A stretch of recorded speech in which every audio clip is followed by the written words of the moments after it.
everybody. Welcome to Loving the Skin I'm In. As always, it is our goal to promote awareness and understanding of the issues that affect the Black race. But above all else, it's all love. And so with that being said, my name is Demetra, Kaye, and I'm here with the infamous Donovan throwing rocks and hiding his hands, Sadiq. And we are going to bring you lots of information. So let's get started. We are going to be talking about group economics. Now, we always talk about group economics, but specifically, we're going to get a little bit more in detail. Now, recently, I saw a video where there was this sister. Actually, it wasn't a video. It was a picture of her and her family, and she had this commentary saying, basically, people make fun of me because I live with my parents. But she says, but what y'all don't know is, not only do I live with my parents, I live with, I think it's 3 of my grown kids. We live in a 7,000 square foot home. We all have, nice cars. Our credit is good. And we're investing and building a legacy for our family. What we are doing is practicing group economics. And so the people who are laughing at me is what she's saying is, and I'm paraphrasing, what are you guys doing? And that's a good question because we do that a lot to each other in our communities. I got to have my own, 500,000 square foot home. Y'all 18, y'all got to get out. You got to get out. All of that stuff. And so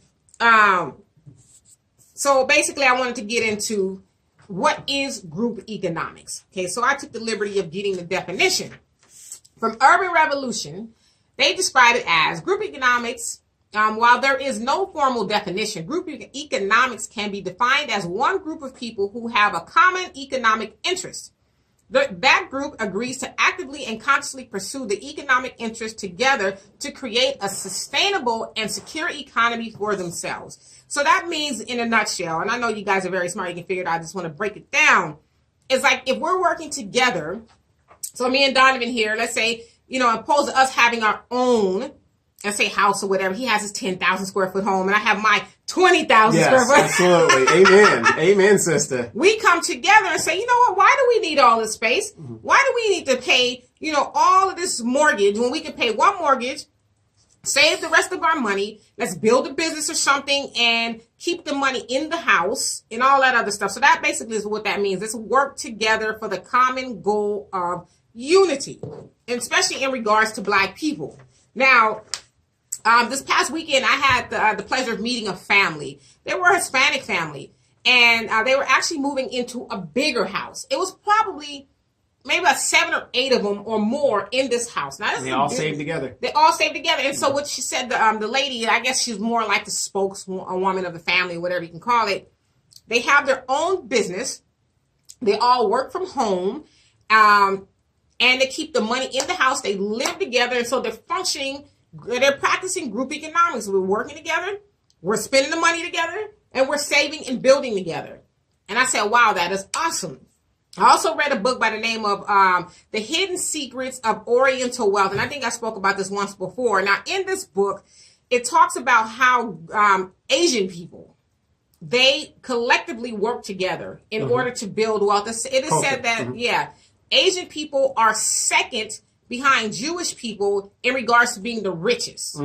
Absolutely. Because they circulate their money in their community, within their community over and over and over and over again before it goes anywhere else. It also said that it only takes them 1 to 2 generations to build wealth. And Dr. Claude Anderson says that we as Black people, it's going on about 18 generations now since slavery, we are still catching up. Now, at one point in time, we were able to do that before integration. Of course, the Jeb, what's that guy? He was in the he was not World War II, Civil War. The Jeb, he had a cavalry and he started the Ku Klux Klan. Oh, yeah. And old boy came in there and just destroyed towns. Right, exactly. So after slavery, during the Jim Crow era, when it was the hardest for Black people, we were thriving. We had hospitals, schools, churches, towns, banks. We were practicing group economics. Of course, we know what happened. White people came in and they hated, and the rest is history.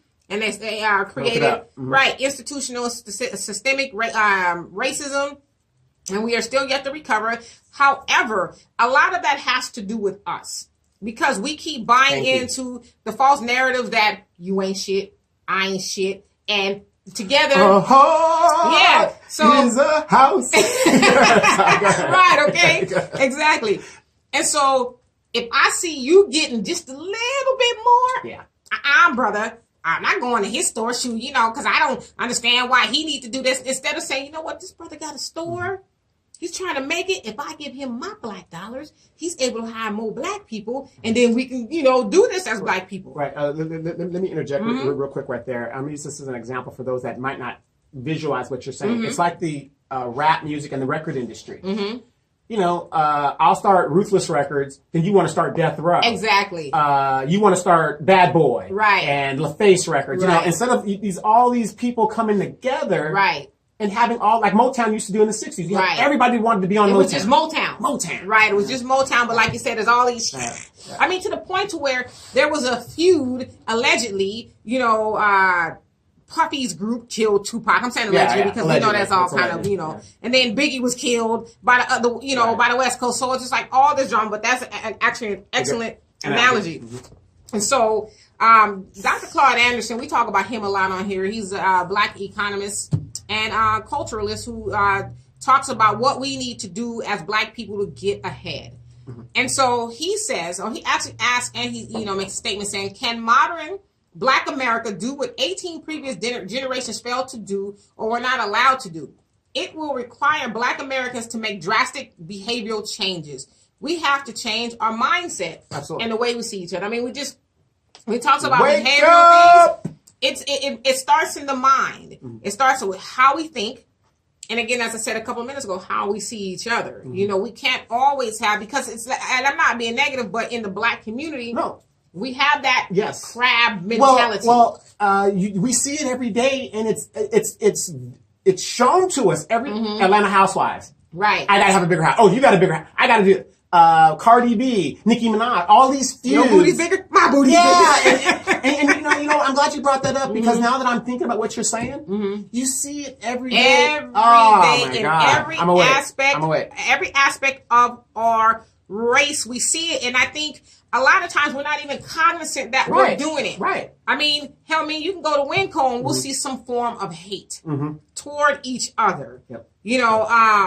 And again, we always talk about how we think the white man's ice is colder than ours. I'd rather go give my money to Woolworth. Yeah, than to go to my brother who's selling the same stuff, or whatever the case is. And I put up a meme the other day that says, I went to a black business and they messed my order up, and guess what? I'm going to keep going back until they get it right. Yeah, I saw that. Yeah. We don't have that mentality. No, oh, my God. No. If a black business messed up, we want to go in there and whip his ass. Yeah, or we get on social media and we kill the business. Oh, I went and they gave me one napkin instead of two napkins, and I never go there again, and you should never go there. But as we always talk about, you'll watch who see your ass right back in the Taco Bell after they repeatedly mess up your order. You'll go into Popeyes and any other, and then but you keep going back, and so we are just conditioned to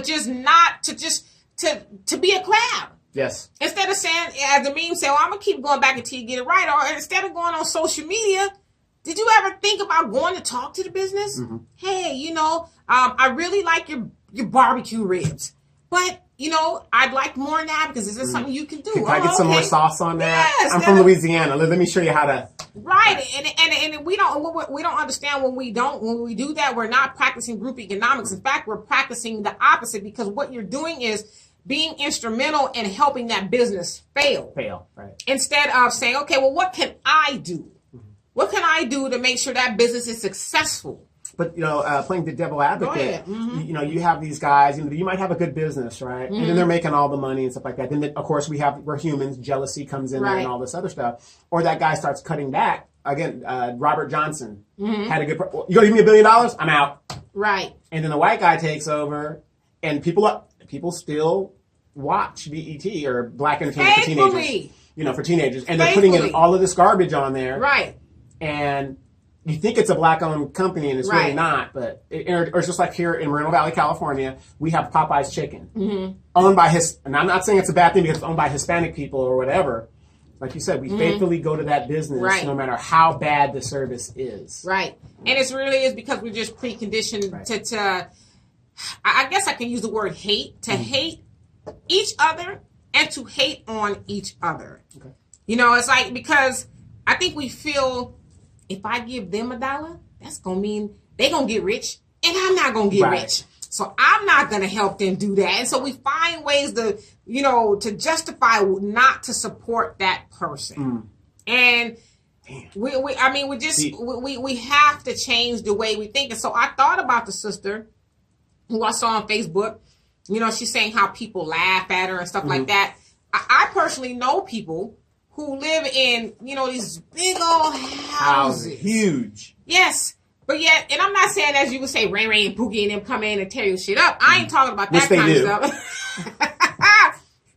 I'm talking about families who are wanting to work toward the goal of building something.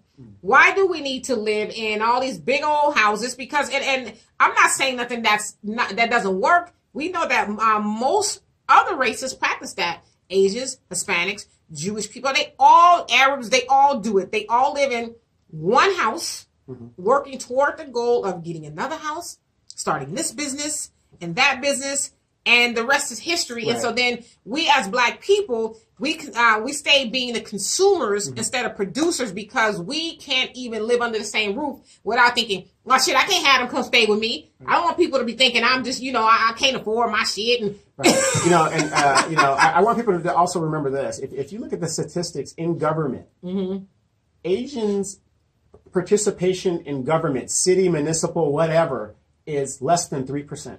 Yeah, I mean, because they don't need to. Why do they care? Right, they have their own. I mean, only in America will you go to a country and you can put up your native language, and it's okay. Try that shit in another country. Every city you go to, there's a Chinatown, a Koreatown, right? Little Saigon, all of that, you know, and in their native language, right? And then here we and they bring their own banks, right?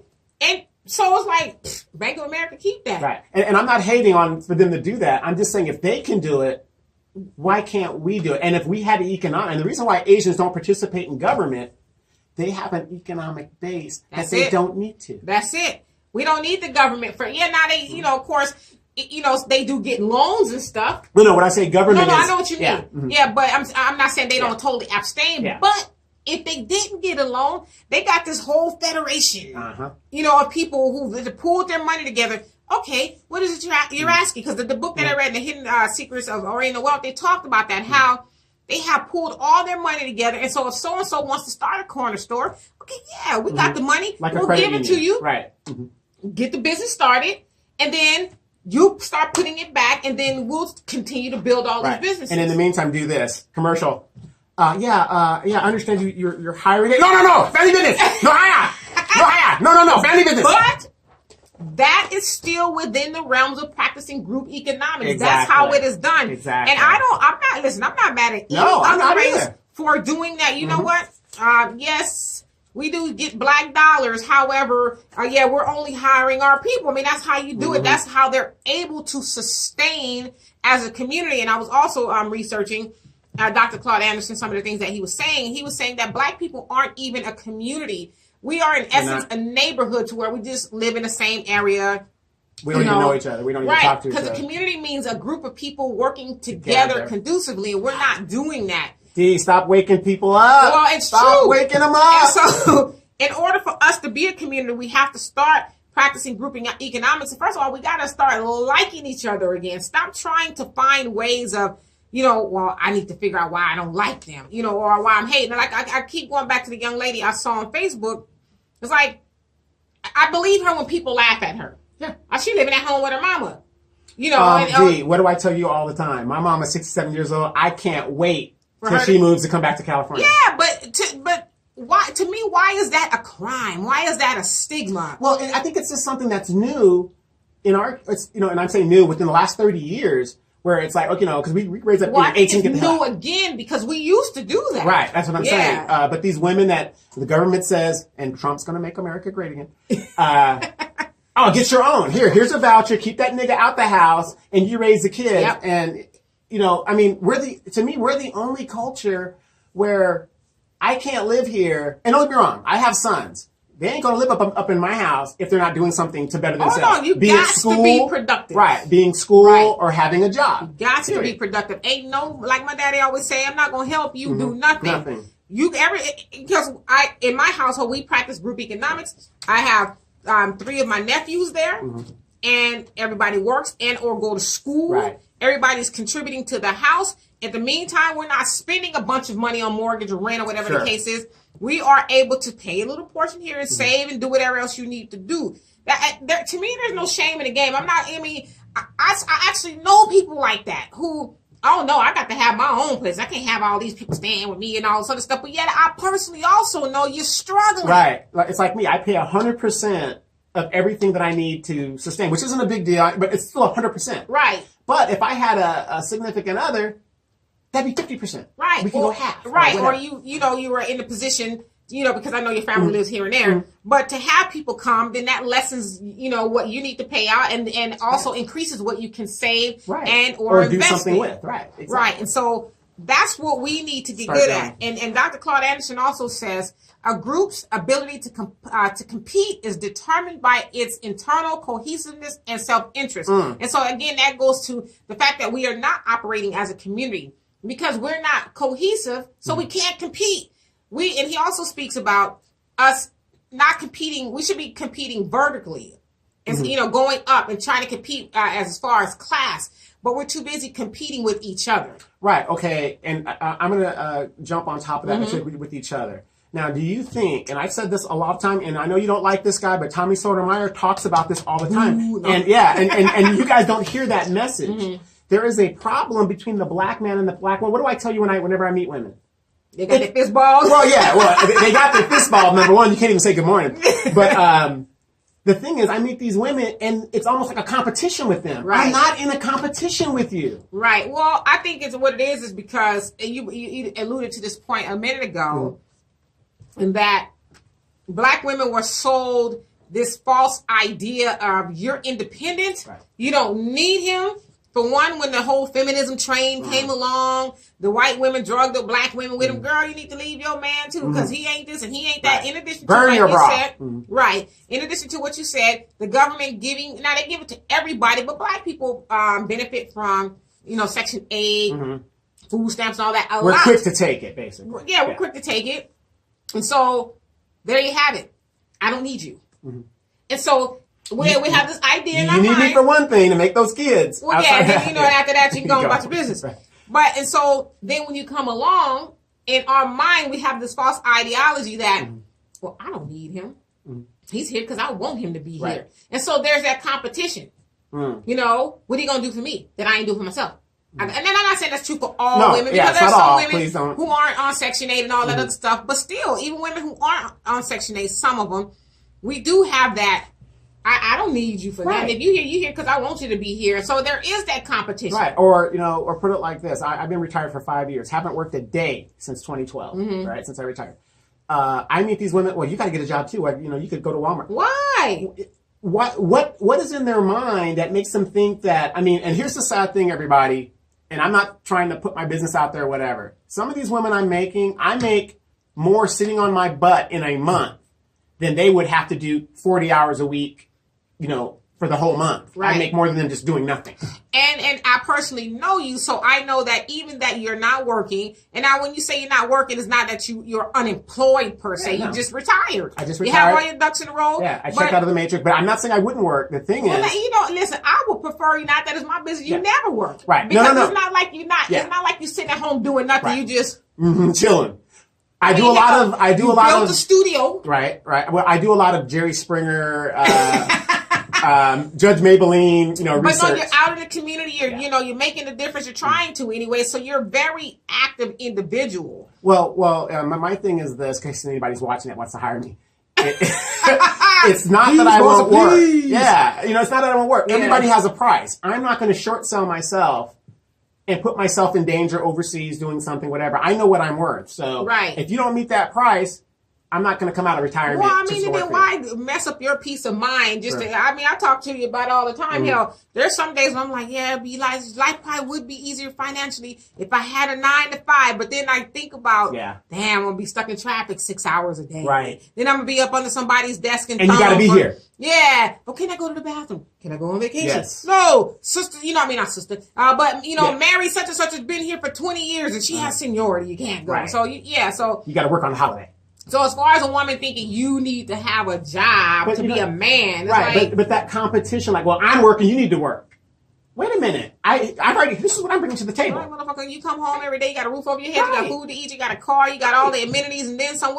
I'm providing. What else do you need? And don't get me wrong, if you're going to go to Winco, okay, we can't afford the Starbucks bag, but you can get the Winco bag. A coffee, you know what I mean? It's all the same. Yeah, I mean, it's all the same. I don't buy name brand. Right. That's all I'm saying, but that's also in working to with group economics. Like my dad says, he says, when are we going to have my father-in-law on the show? Oh God, we be here all day because he got a lot to say. Well, the thing is, like I said, we can go remote. I got to record the screen. He'd be like, "You gonna put me on that YouTube? Everything's YouTube. Everything's YouTube."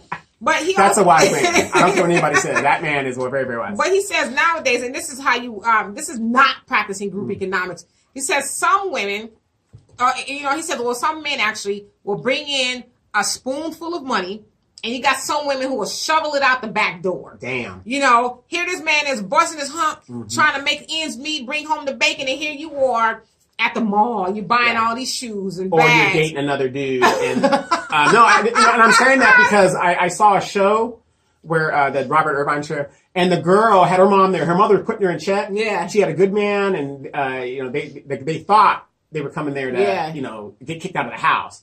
Come to find out, the mother overheard the daughter in an affair with some other dude, and she put the daughter in check, but she had a good dude. And because they had a few disagreements, she's going to go do something like that. And that's what the mother said. You got a brother over here providing everything you need. To go trick off with somebody who ain't about nothing. All because you're not getting your way in this instance. And just, and the brother was very smart. He loved her. So he said, we'll work it out. But it was like, you did this unnecessarily. Right. When, it was a terrible thing. But yeah, I mean, to that point, in order for group economics to work, we have to get along with each other. We have to stop, like you said, competing, slitting each other's throats. And we got to be willing to sacrifice. That's the key. That's the key. That's the key. Honey, I know you like your hair and stuff like that. We can't afford the weave. Let's go with the short hair. The nails, we can't do that right now. Let's do that every other month, or you know what I mean? Right. I know you want to look like Beyonce, but if we just save these chicks for a little while longer, we can go buy all that shit. Right. You're always complaining about we don't go on vacation. This is why. Right. Because you stay your ass at the mall. Right. Little Jimmy doesn't need $300 Jordans. Right. I work for a living. I can't afford to look. It's got a hole in the middle. You see what I'm saying? Right. So, the biggest thing is sacrifice and saying, where do you want to be 5 years down the road? What's your action plan? Right. And that's the thing where I was going to get to also. In order for that to work, we do need to get together and say, okay, what are our gifts, our talents? What can we all bring to the table collectively in order to, because we got to start with the family first. It's hard to practice group economics with the whole neighborhood if we ain't practicing group economics with ourselves, and so if you're black and you own a business, you need to ask yourself, do I have some family member working here? Right.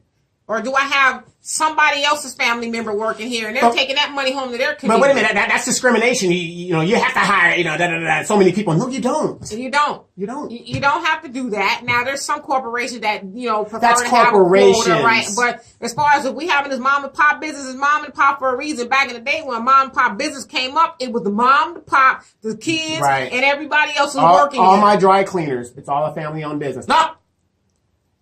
Oh, yeah, you got the thing. Good seeing you. Good seeing you. Right. Are you hiring? Unfortunately, no. We family business. We don't have any. Yeah, and they're going to be unapologetic about that. Now, however, if we have those businesses in our neighborhoods, they should at least try to hire people from the neighborhood because I've seen this a lot. We talk about this about the liquor store. I've seen a lot of black people starting to say, you know what? We're tired of being silly. And so if you're not going to hire people from the neighborhood or at least try to give back instead of taking these bags full of money to your neighborhood and then coming back every day, then we're going to shut you down. We are going to stop coming here and making it possible for you to sit your arrogant self in our neighborhood and treat us badly. But that's our fault. Because if we were to practice group economics, we can save our money. And as there's this one campaign going around saying, buy back the block. We could buy back the neighborhood as we used to have and open up all of these businesses that are suitable to us. We need to start gentrifying the businesses in our community. Absolutely. Otherwise, we're just going to be moved up out of there, which is what's going on. And I don't want to take away from the thing, but that gives a great thing. My cousin in Ontario, California, she works for the LA Sheriff's Department. Okay, Brittany. You know Brittany. I know Brittany. She put it on Facebook, whatever. So it's not like, and I'm just using it as an example. Yeah. She was given notice by her management company that they won't renew her lease. As far as her job? No. Her lease, her management company. For her rent. Oh, got it. Gentrification. They're moving us out. Yeah, absolutely. And they can do that legally. Yeah. Which was a shock to her because she's like, wait a minute, what's going on?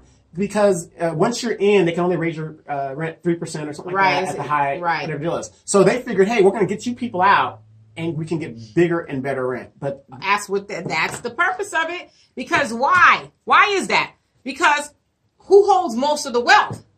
Right. It's the people who are moving you out. Right. They own the wealth. Right. And so when you own the wealth, you can dictate to everybody else, okay, get your ass out of here. Yeah, either you're going to pay this or you're... Right, or you're going to leave and we're going to wait till your lease. We're going to wait till your lease. Either we could renegotiate and you pay our higher rate. Right. Or but thing, once you're there, I have to, matter of fact, I think how it works is I have to get you out. Right. Before I can raise the rent. Because if I renegotiate, I can't. Especially if you're under a lease, I can't raise the rent on you if you're under a lease. Right. But so they have the money and they can make the rules. Right. That's how it works. And so we talk about how much money we have in the black community. We have $1.4 or $3 trillion. So if we would pool that together, then we can start making some of the rules. It's really that simple. But first, we got to stop the hate, the crab mentality. Like I found myself within the last couple of months really seeking out and using black businesses. The lotion that I have on, I buy it from a girl. She makes it at home, and this is my second time ordering it from her. I love it. A friend of mine, he has legally, and I like to say legally because people like, well, is he allowed to do that? Yeah. He has set up shop at his home and got a license and stuff, a business license to sell, soaps and detergent. He's a black-owned business. So that's where I'm going to go instead of going to Walmart. Can I ask you something just real quick? I know this is a dumb question, but there really is no dumb question. No dumb question. If it's an African business, which I go to, I get a lot of my lotions from Africa and stuff like that, because we are hybrids of Africans. Would you consider that our community? Because in their community, they practice group economics. That doesn't include us. The operative word was there. Right. That's what you said, there. Right, there. And so while they are black, and now listen, I'm not saying no shade to the other African people of the planet. Love y'all. However, black people in America, see, Africans are like, a lot of them, I don't want to say most, but a lot of them won't even mess with us. Right. They're embarrassed by us. Yes. They'll take our money, but they hardly even claim us. They talk bad about us. And I'm not saying some of it is deserved. And they keep in their own community. And, y'all the niggas over there.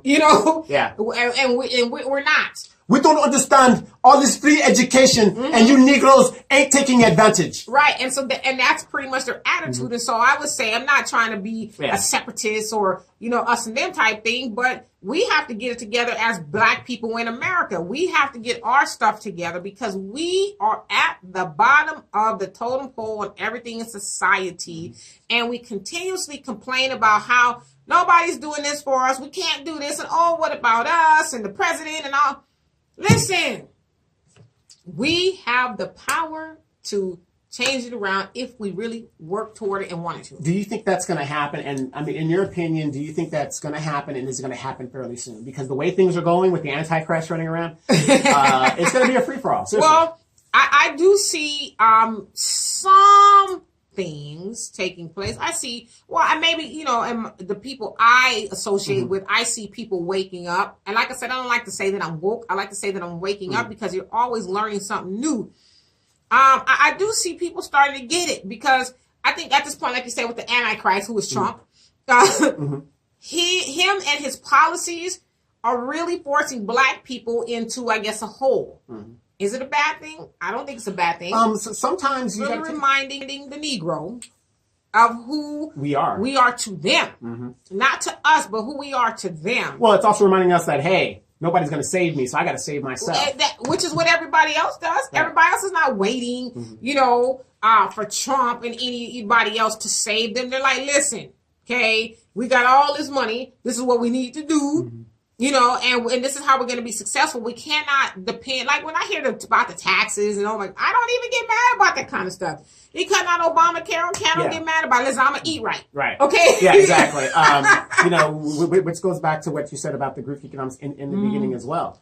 When the recession hit, this is like the third recession in my lifetime that I can remember. And in my community, right? And in my community, with the last recession, there were a lot of people, except the bougie Negroes, that couldn't afford. Why would you come out of Compton, you work at Taco Bell and want a $300,000 house here in California, and you lost that half? That didn't make any sense. But the real people that, they didn't even know there was a recession because nothing for them changed, especially if you're taking Section 8. Right. They don't know nothing changed. And I talked to somebody the other day about how zero wealth that we have, or, we're not making any strides to where we're just there.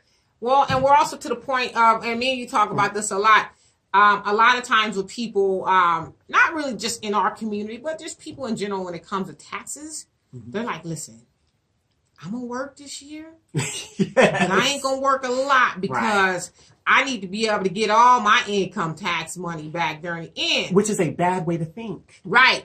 Even with this whole tax thing, it's like, oh my God, they're raising taxes. What are we going to do? Make more motherfucking money. Yes. Go work. Make some more money. I love having to write a check to the United States government. Because it means you're making money. I'm making a lot of money. But see, people are they're so backwards in their thinking. Oh my God, I got to pay all these taxes. Well, if you were, you had the ingenuity about you, which God has not shortchanged any of us to where we're meant to live in lack. And so, but we have this mindset, oh my gosh, they. Somebody's going to save me. Yeah, we're going to give them all this control over the quality of life we have instead of saying, okay, well, damn, shit, it sounds like I need to go make me some more money. Well, and another problem I think we have in our community in the recent 30 years is the fact that we don't have an entrepreneurial spirit. Well, actually, the younger kids. Well, the younger kids don't. Yeah. And they say in general, just not even speaking of race, but nowadays a first generation millionaire rarely makes a second because they do rob their children of the struggle. Not saying that you need to get out there and struggle, but the hard work as to what it took, like our kids right now. Yeah, they just give them here. Right. Because grandma stepped in, grandpa stepped in. Here's a Ferrari. Right. I didn't have to do anything for it. Right. I'm still a freshman in college and I'm driving a Ferrari. That kind of stuff. It's kind of funny. One of my military mentors, his name is Kevin Colin. He was in the Air Force, went from enlisted to officer, which inspired me. So I look at him as somebody who I really inspired me. Beautiful wife, dark skin sister, gorgeous, chocolate. He put a picture up, and his grandchild, I don't know if it's a girl or boy, had a car parked in his den, and he said, it was kind of a cute caption. He goes, look at the privilege, right? He goes, how dare they just park anywhere? Right. So I wrote to him, I said, yeah, I blame the grandparents for spoiling them. Which goes to what you're saying. Yeah. The kids just feel, I'll just park here. Right. And it was like a little tight car. It wasn't like a big car. Yeah. But, we have to start teaching our children, just changing the mind frame of, I need somebody to do something for me. Well, what I think is a problem too, and not just our kids and our grandchildren. The problem is they think that, okay, I'm going to be a stripper. Okay, you can be a stripper all you got, but most strippers are taking their money, investing in themselves, all this weave and living, and then at the tits and ass. Yeah, and then at 36 years old, they have nothing to show for it.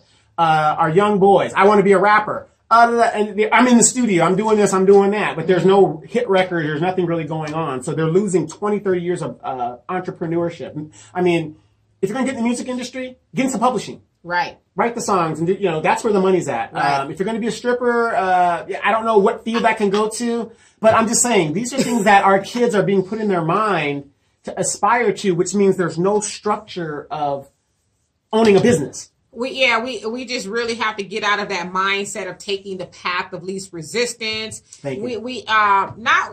Not just us, because I don't want to seem like we're talking bad about our people. But we're last. We're being honest. Yeah, we are last. And so we have to get out of the mind frame of, if it's hard, I don't want to do it. That's exactly. I tell my son all the time. He goes, "Well, Dad, why did you do this and become a pilot?" And I said, "Well, number one, I was stupid. I didn't listen to my parents, and I didn't go to college like I was supposed to. So I had to enlist in the military, spend 8 years turning a wrench in all kinds of weather and heat and taking the shit that I had to take. Then when I finally wised up, then I went there and I said, well, I applied to become a pilot, and I wasn't worried about if I didn't make it. Right. I just wanted to see, yeah, it is hard. Right. But if I made it, great. That's the thing. And I challenged myself. But you have to look at the society and the times that we live in. Hell, we talked about this before too.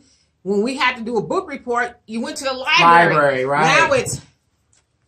And you're still bringing home Fs. Socrates said, okay. Yeah. And you're still bringing home Fs. That's what I don't understand. But so what I'm saying, the point that I'm making is everything is so at the fingertips. Everything is so easy. Right. And then when it comes to something that's a little bit difficult, it's like, well, I don't want to do it. It's too hard. It hurts to struggle. Yeah. We give up. I always tell my son, do it because it's hard. Do it because it's hard. And I put this up on my page the other day. Your excuses, someone else will make their reason. Exactly. And they'll be successful. Exactly. It's all about perspective, how you think about things. I'm not saying, and listen, I'll be lying to you and saying that life is easy and oh gosh, everything just came to me easy. Yeah.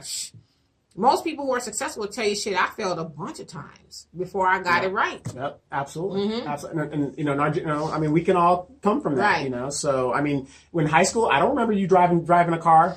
I didn't have a car. I didn't have a car until after I got out of high school. Right. So I was stationed at March. I was walking for 6 months to and from work. And, people see me in the rain. They'd be like, "Oh, man, you want to ride?" And I would never take a ride. They thought I was crazy because I'm just getting drenched as I'm walking. But when I was walking, it motivated me to no, I'm going to get my own car. Fuck this. I was mad. Right. And it just determined. I was saving every penny, dime, working a part-time job. I was determined. I got in my little piece of car. I was the happiest motherfucker on this earth. Right. And it's funny because we were talking about that before we started the show. These kids can't even walk to school now. I'd be up the street and we're like, man. We used to walk a couple country miles to school and back. And then look, be guilted by our parents who walked 2 or 3 times more than we did. Right. Okay. It ain't that far, girl. You come on home. Shoot, it ain't that far. And God forbid you forget your umbrella when it was raining. Right. Right, because California, unpredictable weather. Yeah, my mom, God rest her soul, she might come get me, then there's a big ass chance that she might not. Right. But that didn't make her a bad person. No. Listen, walk home. Hard knocks. Walk home. Hard knocks, exactly. I'll tell you what, though, we was in shape. Yes, exactly. Okay? Thank you. We was in shape walking home. Yeah, did you read the report? They said almost 60% of all children, by the time they become 18 or I think 25 or whatever it was, become adults, are going to be clinically obese. Well, a lot of them are that now. Yeah, but they're saying it's going to be way more. It's going to be epidemic. And you know what? It's normal. It's now. I'm not saying it's normal as far as the right thing, but it's normalizing that they just big bone. Well, whatever the case is. We talk about when people we go to Winco, and for you guys that don't know, Winco is just you probably have Winco where it's this grocery chain. Grocery chain, yeah. Especially during this time of the month, you'll see baskets of just processed garbage, ramen, sodium, and you're gonna feed your family that. In addition to having all these health problems, and then needing to go get some Obamacare, and it's just like a vicious cycle that is in our hands to break. Yeah, and it's funny because people look at me. I'm 5'10" and I'm 152 pounds, and people would say I'm very lean. Oh, he's skinny. I'm 30 pounds from my maximum, and I'm 30 pounds from my minimum. I'm right where I'm supposed to be. Right where you're supposed to be. But like you said, it's normal now to be obese. It's just normal to be obese. Guys that are my age, some of these guys, I'd be like, right. Who are you again? Right. You know what I mean? They don't even look like themselves. So, you're right. We need to start doing that. And it's not going to get any better until we do. There is no magic, and I say this pill saviors. Congress is not going to pass any legislation to help us, even though they do that for everybody else. But you know why they do it for everybody else? Because those people are key players in, they have an economic base. So we need to cater to these people. And they're buying their politicians. Exactly. And that's what Dr. Claude Anderson talks about. If we were practicing group economics, we would be able to buy into politics. Successful black leadership, John Connors. I'm going to retire, but I want you to vote for my son. Is that what he said? Yes. To take his seat. This ain't a monarchy. Well, a lot of them treat it that way. I know, and that's bullshit. I mean, this dude is almost 90. You listen. Our parents' age. Even if you didn't get accused of the sexual harassment and all this other stuff, dude, you finna be 90. Why would you? To me, that seems like a stressful job. I don't believe in professional politicians. I just don't believe in it. I believe there should be term limits in Congress. And certain senators, I think a senator should serve no more than 20 years. I think a congressman should serve no more than 10 years. I mean, just sitting in there for life. Yeah, that doesn't make any sense. Applying the old strategies. And people say, well, he needs experience. But then again, you're dealing with people. Orrin Hatch, senator from Utah, he was like, there was an argument with him and the Southern Democrat. And he was like, well, I came up, this, that. That was in the 1940s.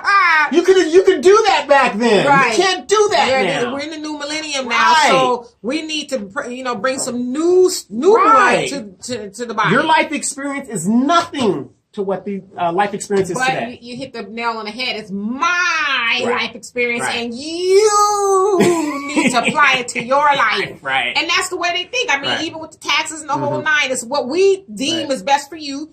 But a lot of people think that what we're going through right now is all about race. A lot of it is, but it's mostly about class. Yeah. I impress upon people to read the Communist Manifesto. Read it. And that's what it talks about. It's classism. Mm-hmm. And we're seeing it right now. Like you say, the us or them versus us. Mm-hmm. Us with the 1%, we're going to tell the rest of you how to live your life. And if that 1% doesn't start throwing us a bone, just like the serfs in Russia, there's going to be a massive revolution that's going to overthrow them. That's what the Communist Manifesto talks about. And that's exactly what happened. That's exactly what happened. After a while, it's saying people, if they call it the machine, they're going to rise up against the machine and start saying, okay, no more. We're starving now. And, we have nowhere to go. We're homeless. And you guys are all up there with all this wealth. Money. Okay, so you know what? It's 1% of you. And it's 99% of us. And we're going to come kick your ass. Exactly. And the funny thing is, Pastor Don show, we were, did we talk about that on the show? I think we did, or before the show. And I was telling him that's exactly what's going to happen. I said, if they don't start distributing, trickle economics doesn't work. But here we are again. And I said, what's going to happen is a person like me, or a have-not, is going to walk into your house. Pastor Don has a big house. Right. He was a former businessman. But I told him, I said, that's what's going to happen. People have. If the president's above the law, then law doesn't mean anything to anybody. And I'm just going to walk into your house and take what I want. And it's funny because years ago I had this conversation with this girl who was very oblivious to just everything. And she's like, well, I'll just get an alarm system. I'm like, are you crazy? Do you think an alarm system is going to stop hungry people from beating your door in? And then how can you get an alarm system when to make the county budget and the city budgets, they're cutting the police forces? Yeah, right. Who going to answer the other side of that alarm? Right. Oh, she's got ADP. We're not going to go in there. Our stomachs are touching our backbones now. Right. We ain't going to go get her pantry. Yeah, at the best, you're going to get, when somebody breaks into your house, you're going to look at your phone and go, damn, they found the safe. Right, okay? Right, so, listen, it's about waking up. And that's really a good thing. And we're going to our second hour. You guys don't forget, Dee has a show on Sundays at 3 p.m. Pacific Standard Time. The views are going up. She's talking about some real stuff there, a lot of good stuff going on, and it's on YouTube in case you miss it. It's go to News from Edgemont. It's archived there, and she also has her own YouTube channel, Demetra Kaye, the Demetra Kaye Show. Check it out, and she does Love in the Skin I'm In, as well as some other shows, and we talk about this stuff because we care. We care, okay? And we back. Right, and we don't want you to sit around and say, well, I never heard that. Right. It's been said. And you guys have noticed, too, most of the stuff we talk about is very repetitious. It is. So it is, because it keeps coming up over and over and over again. So we're going to talk about that again in the second hour. But the second hour, we're going to talk about a good friend of mine. She's a comedian, and she was on the Facebook about men who pass her by. They want to pass me by. And, I sent her a message on Twitter and stuff like that. She's fine and stuff. But, yeah, we're going to talk about that. Let's talk about it, brother. Let's talk about it, because this is loving the skin I'm in, and that's what we're here to do, to love our skin and see what the hell's going on between black men and black women. What's happening. So, see you guys in the second hour.